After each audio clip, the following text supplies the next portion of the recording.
Thailand ಅದ್ಭುತ ರುಚಿಯ ಗಾಢವಾಸನೆಯ ಅತಿ ಹೆಚ್ಚು ಡುರಿಯನ್ ಬೆಳೆಯುವ ದೇಶವಾಗಿದೆ.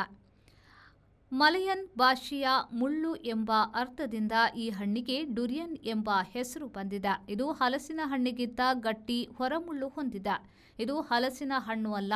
ಈ ಹಣ್ಣಿನ ಮೂಲ ನೆಲೆ ಬೋರ್ನಿಯೋದಿಂದ ಸುಮತ್ರಾವರೆಗಿನ ಪ್ರದೇಶ.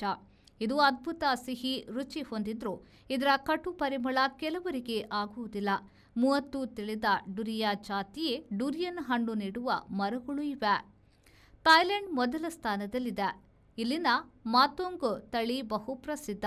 ವಿಯೆಟ್ನಾಂ ಡುರಿಯನ್ ತಿರುಳು ಶೀತಲವಾಗಿಸಿ ವ್ಯವಹಾರ ನಡೆಸುತ್ತದೆ. ಮಲೇಷಿಯಾದ ಮಾಸಂಗ್ ಕಿಂಗ್ ಪ್ರಸಿದ್ಧ ರುಚಿಯದ್ದಾಗಿದೆ.